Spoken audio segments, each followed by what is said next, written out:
Anyway, on to the testimonies. This is the main part of our meeting tonight, and this is an informal meeting. So for those of you who've had something happen to you in your life that shows that God is taking care of you, be it big, small, or whatever, we would love to hear about it. So no one should feel afraid as to call in or stand up and say what they have to say. Now, those of you who are on the teleconference, when you're ready to give your testimony, make sure things are quiet where you are, and then press *1, and that lets us know that you're ready. And when we're ready here, we will call on you. And at this point now, I would like to open the meeting for Testimonies of Healing through Christian Science.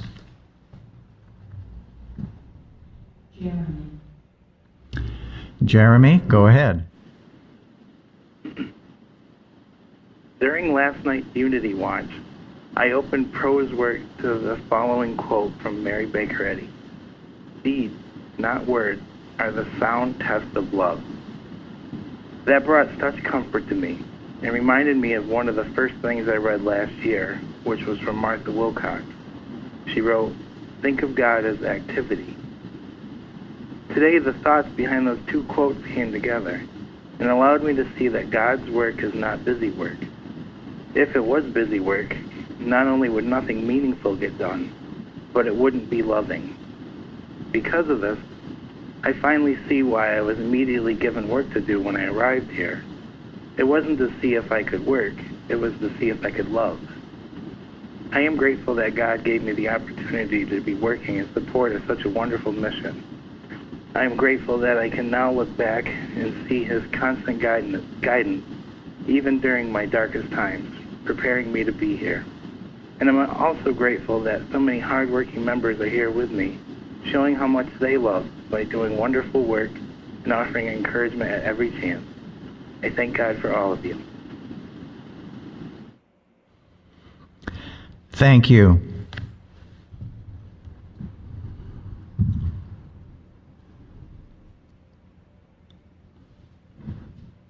I'm so grateful that God is always watching over us, taking care of our every need.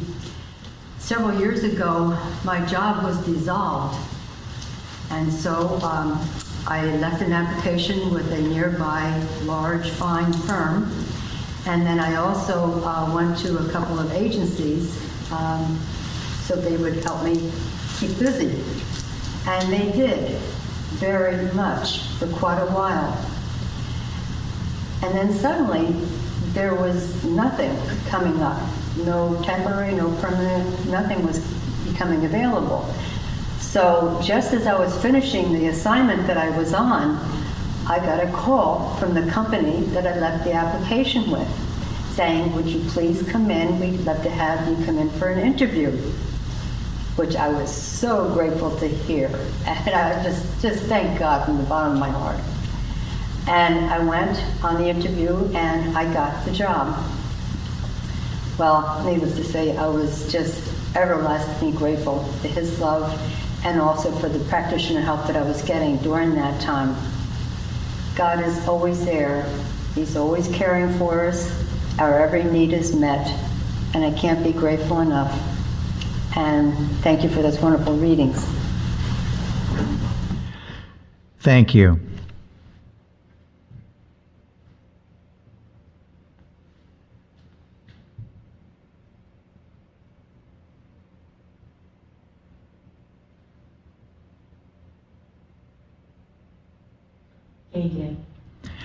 Dede from Maryland, go ahead. Thank you. I'm grateful for what I'm learning about humility and the importance of getting rid of pride. I didn't realize how prideful I was before coming to Plainfield, and I'm finding that humbling myself is allowing me to recognize and appreciate the various blessings that occur each day. Rather than ignoring opportunities to bless others due to feelings of doubt, anxiety, or even indifference, I'm becoming more open to being of service without the burden of these paralyzing feelings. thank God for all the lessons that I'm learning, which are contributing to my growth. And I thank you for tonight's readings and tonight's meeting. Thank you.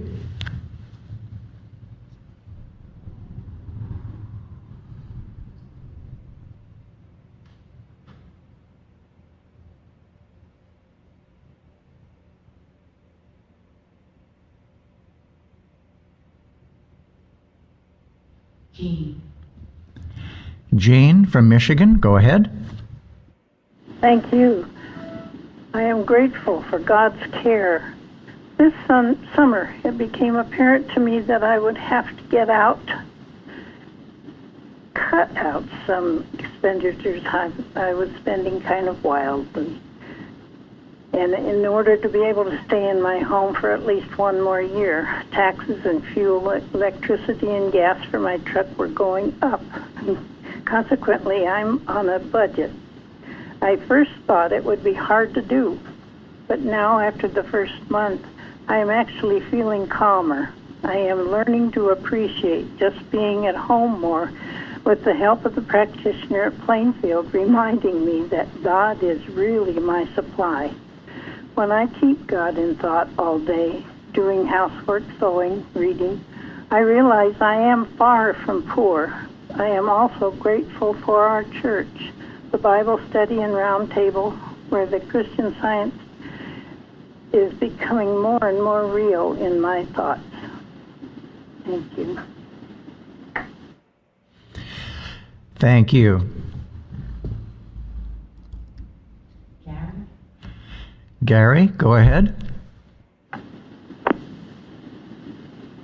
In our responsive reading this week, it says, "Bless the Lord, O my soul, and forget not all his benefits."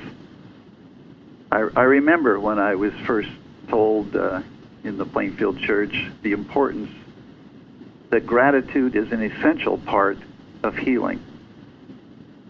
And this came again to me a few days ago. I woke up one morning and it was just the darkest mental cloud over me. I literally could not get out of bed.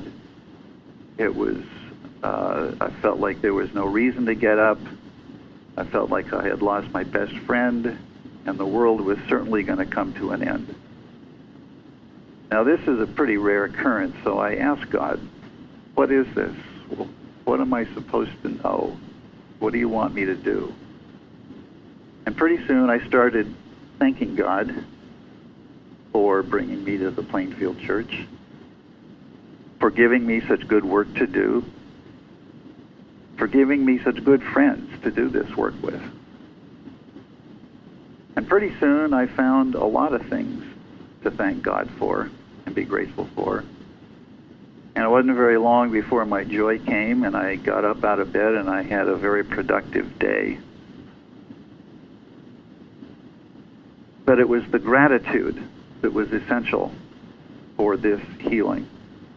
I'm so grateful for Christian Science, for teaching me the importance of gratitude, to not dwell in the negative. And I'm grateful for everything that I'm learning in this church.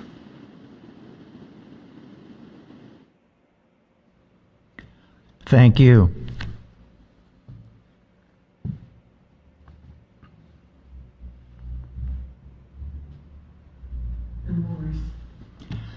The Moores from Georgia, go ahead. Hi, this is Lenny. I just wanted to express my gratitude for the amazing readings tonight. I was so moved by them, and especially this message of working in unity and unity of purpose. And it struck me too that there was a bunch of very different people working, but because they weren't working under following a person or a human sense, but they were following God, they each found what they needed to do, and they found their purpose, and it was all done in unity, and it blessed the world and continues to bless the world. And again, because they were following principle and not person.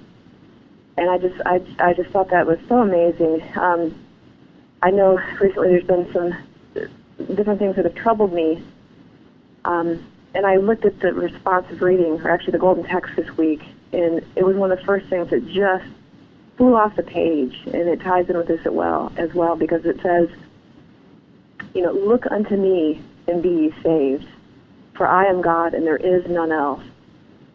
And that was such a strong reminder to me that I don't have that 20,000-foot view that God has, but I can trust that if I'm not getting distracted by what human sense or personalities or factions here and there are saying, and I'm looking to God only, that's where the salvation comes.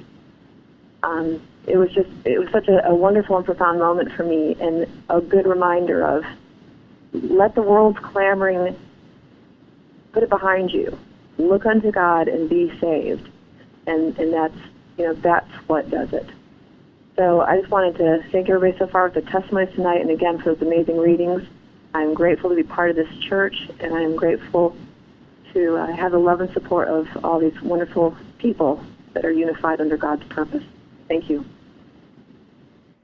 Thank you.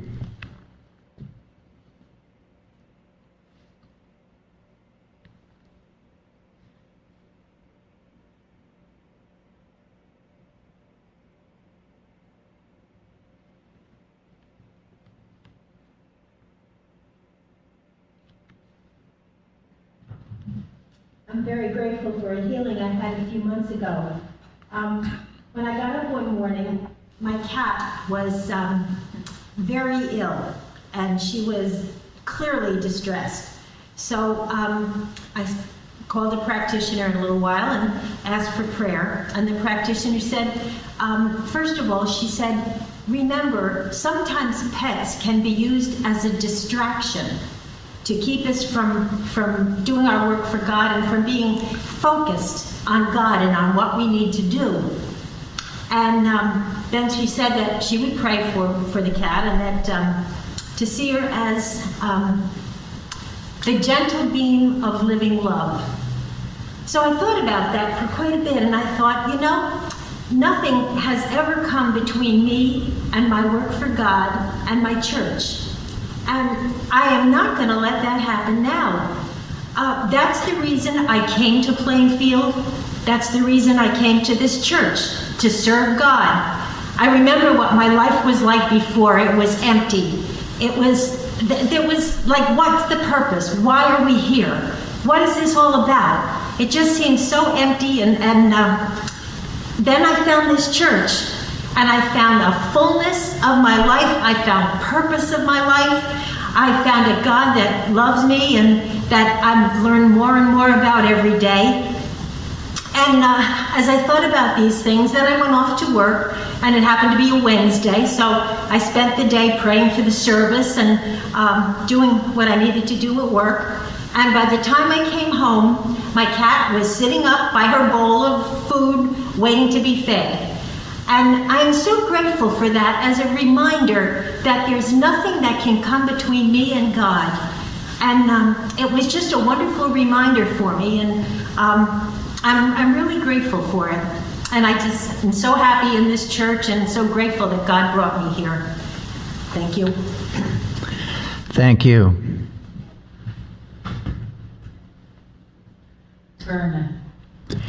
Verna from Arizona, go ahead.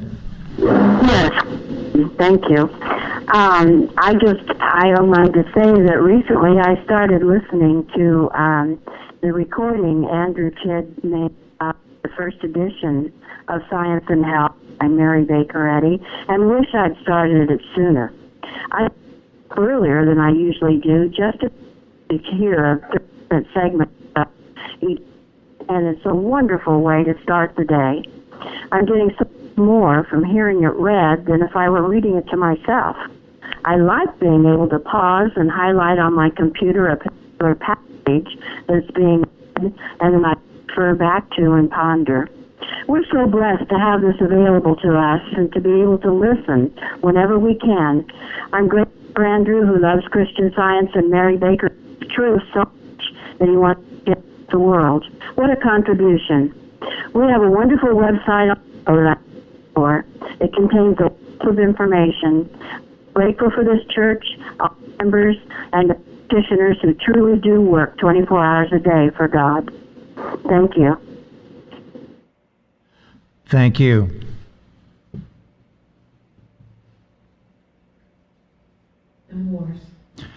The Moores from Georgia, go ahead.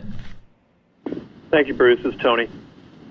Florence read something tonight about Christian scientists have the burden of proving Christian science. And that kind of hit me.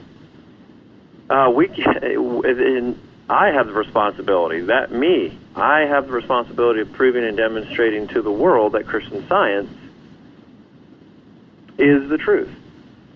And all the things that we learn really are nothing if we are not that shining light. And I just want to say, in the, 3.5 or 4 years I've been here, from where I've started and where I am now,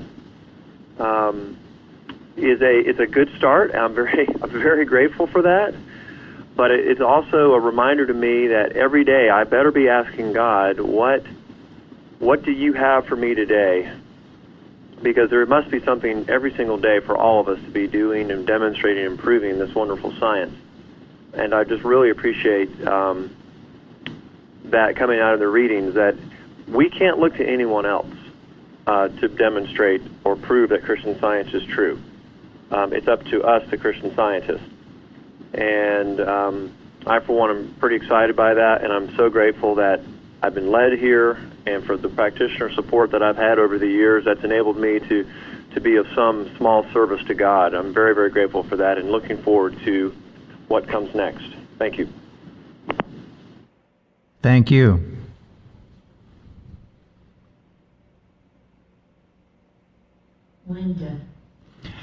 Linda from Pennsylvania, go ahead. Yes, good evening. I wanted to share an opportunity I had to make practical a Bible citation that was given to me by a Plainfield practitioner I've been working with. And it goes, "The Lord will perfect that which concerneth me." And what had happened was we were trying to get some work done on our house, and there just seemed to be many obstacles in the way. And as it progressed, it just looked kind of bleak. We were trying to get a man who was about an hour away, and it just seemed like nobody could come in time to give us a quote. And instead of starting to get discouraged or try to control it or murmur to myself, I held to this quote and decided, it's in God's hands and it will work. And I had remembered a lot of the testimonies I had previously heard at this church of this type of thing just beautifully working out for people, and I just let it go. Then a couple of days later, my husband just decided he was going to work at home and do some chores around the house the last minute, which he rarely does. And he happened to be here. Within 5 minutes, the contractor just showed up and said, "I'm in the neighborhood and I want to give you a quote." And he was able to look at the situation and said for us not to worry right away and that we could have it done in the spring. And to me, it was just a beautiful working out. I mean, I couldn't have humanly put all that together myself, time-wise, so well planned. And I'm just so grateful. I love when things work out like this, that it's so clearly there's no human hand involved. And I'm so grateful for all the wonderful testimonies and the readings and all the hard work everybody does, and I'm so grateful to be part of it. Thank you so much, and have a good evening. And thank you.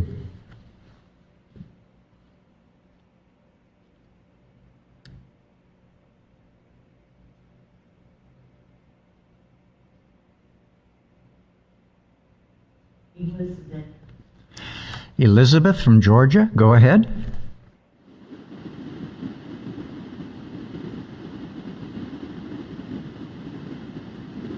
Elizabeth, go ahead. You might be on mute where you are, but we got you on here. Oh, sorry about that. On the forum of the Plainfield website this week, there's a post quoting from Judge Hanna's memoirs. And it goes to say, in 1898, when work had accumulated to such an extent that I, Judge Hanna, wrote Mrs. Eddy for permission to resign some of my places, she asked me to adopt a method of relief by taking certain hours each day for self-work, during which I was not to be interrupted by anyone for any purpose. She said that she had not adopted had she not adopted such a course, she never could have accomplished her work. And it went on to say that he was able to accomplish more by doing this. And I realized I had demonstrated this to a small extent this past week. I had needed to drive down to Florida to take care of a huge list of things in some rental homes. Well, my husband was supposed to go, but that changed at the last minute. So I left Wednesday, and I had only 2 full days to accomplish everything at 2 different locations about 80 miles from each other. On the way down, I listened to the first edition of Science and Health by Mary Baker Eddy, and this really helped expand my thought to free it from the anxiety that there was a limited time to accomplish everything I needed. And I was more focused on contemplating God and having Him always in my thought, and this was my self-work in which I was not interrupted. So on Thursday, the handyman who was supposed to help me called in sick, which left me alone to put together some furniture. And however, I was able to accomplish this on my own, which was easy, not usually is for me. And on Friday, he was able to come, and though I was behind schedule, he and his wife helped fix everything needed to be done, and it was a blessing to them because they needed the work, and also to me. The next day, I drove to the other location, and I've never before been able to get so much done in a short period.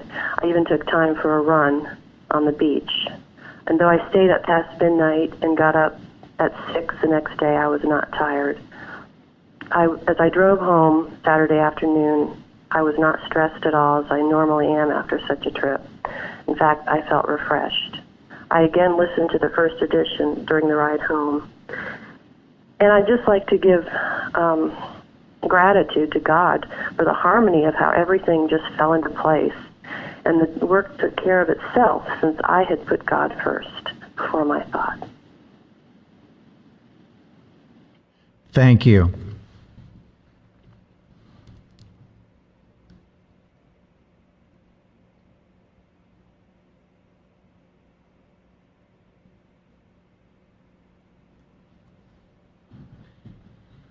I was reminded today of a demonstration of God's love.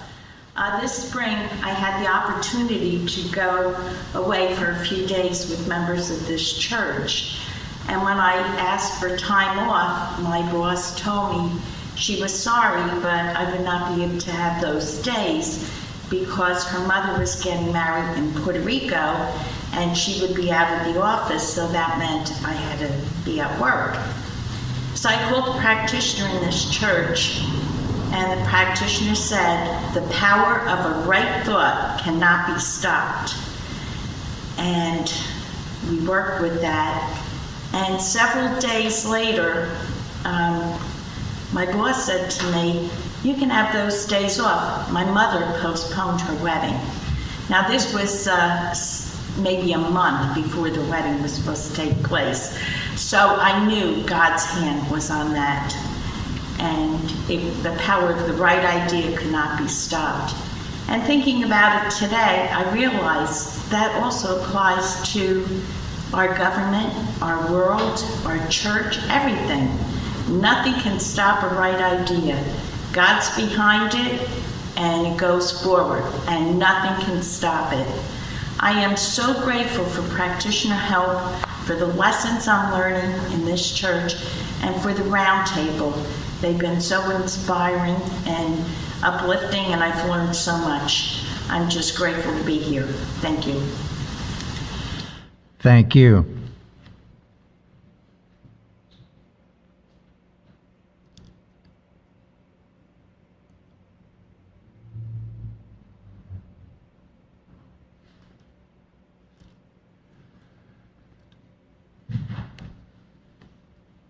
I just love to say how grateful I am to be here tonight and have a place to come where everybody is in one mind. They're here spiritually and supporting, and it's a great place to be in the middle of the week.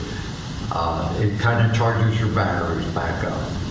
And with everything going on in the world today, our watches are handling everything. And I'm so grateful for those who give us these watches to work with. And also for practitioner for constant help and always being there when there's a need and directing me in the right course to take and what to study and work with. It's been tremendously a lifesaver for me. And I'm grateful to be here tonight. Thank you.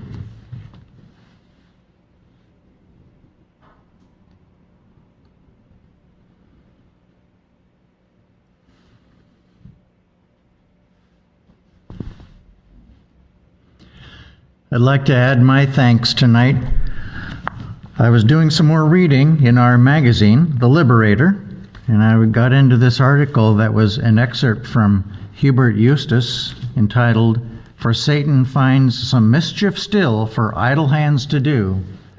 When I was reading through that article, I lighted on the part where he was describing how somebody would clear their thought out of all of the wrong things that they shouldn't be thinking, but then wouldn't fill their consciousness with the truth or God, and therefore left it wide open for error to come marching right back in again.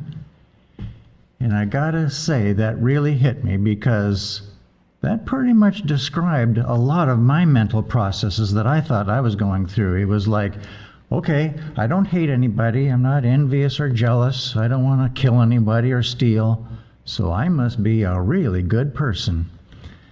Except that's not how it works. It doesn't go that way. Like it says in the lesson this week, God is the only one that is good. And it brought to mind an experience I had some years ago, many years ago, when we were had assigned times to us where we would do a watch throughout the night. One night I got up at my assigned time and started doing my watch, and the next thing you know, I was in a lot of pain. And it just came on me. And I can remember thinking, this watch is important. This is a part of serving God. And then I just found myself just getting really fierce with this thing that was coming in and trying to inflict me with a lot of pain. And the fight went on for some time. But at the end, that pain fizzled away, went away, and I felt refreshed. And I remember talking to the teacher that was in our church at the time afterwards, and she says, this is a wonderful lesson. It just goes to show that you weren't fighting any person. There's nothing personal in this battle, but you fought a good fight, and you strengthened the citadel of your own mentality by fighting back with the truth. And that was the thing that I think I really needed to learn. It wasn't good enough to just be good, because after all, a dormant mentality is not the image and likeness of God. In the definition of God in our textbook, it says that God is all acting. So his image and likeness also acts under divine government. And I just had one more experience 2 days ago. This pain came in, and I thought, where in the heck did this come from? And the message came in, you better put a sign on the door of your mentality. So I said to this error, you don't have any entrance here. There's a new sign on the door of my mentality, and it says, under new management, and you are not coming in. And it went away that quickly. So I'm grateful for this article in our Liberator magazine and all the lessons that we're learning.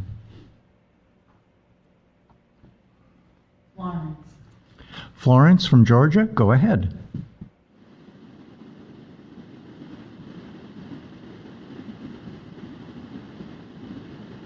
Hearing you.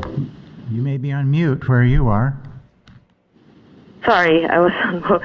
Yeah, I'd like to express gratitude tonight for all the things, not all, I couldn't go through them all, what I've gained since I came to Plainfield.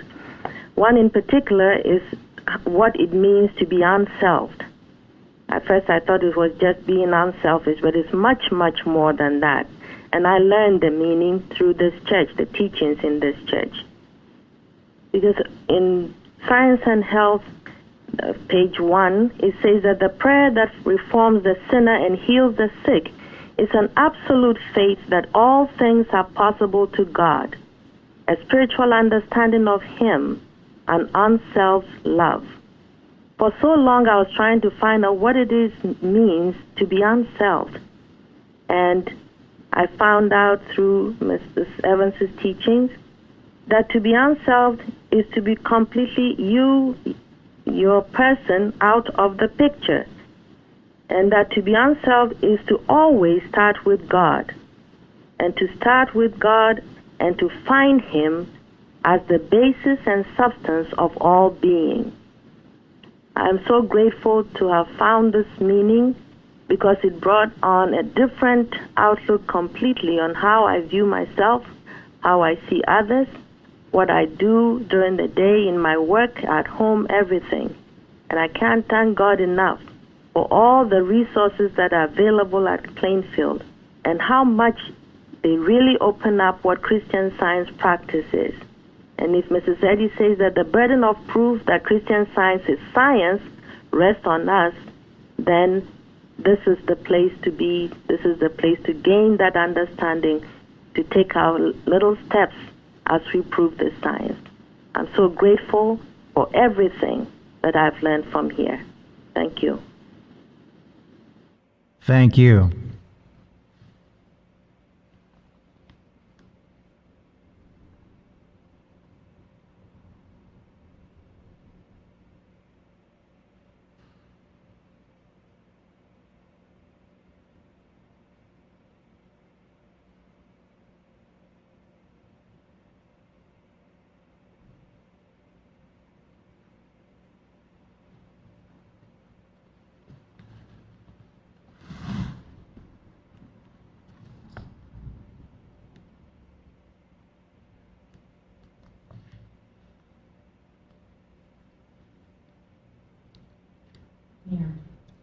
Okay, Mary, go ahead. Hello. On the carousel this week, there's an article. We're talking about articles tonight, but there's one on oneness by Bignell Young, and it has always been so helpful to me. In our reading of the first edition last week, Mrs. Eddy says, believing in God never made a Christian. And I know for some time in my life I had only believed in God. I heard about Him. I thought He must be real, but He wasn't real to me, not really. And I had to go through quite a process to learn what God is and how He can be real to me. In the beginning of that article, Oneness, Bignell Young says, as we gain understanding of God, if we are not the same mind, having the same understanding of individual being, our being, God is still a theory. What is the difference between theory and reality? A theory is something believed, but not necessarily used or lived. Reality is being what one understands.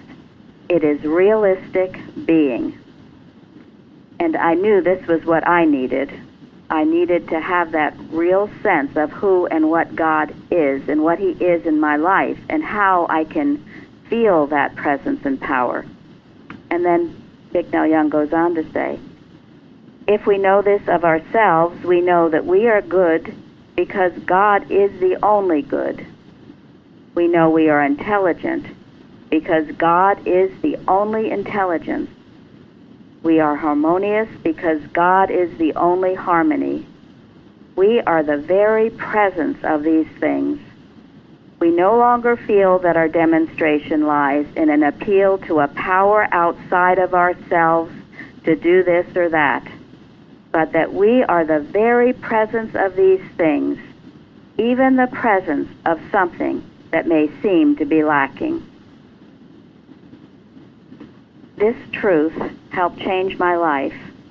I realized that it wasn't some God afar off that I was appealing to, but that I needed to be that clear reflection, we're not God, but have God expressing himself through me. And as I learned that, so many things changed. I'm so grateful for this deeper understanding of who God is, so that he is real to me. He's not just a belief. I'm grateful that I can share these truths with others, that we have this wonderful united band of workers. Those were tremendous readings tonight. Thank you so much. Thank you.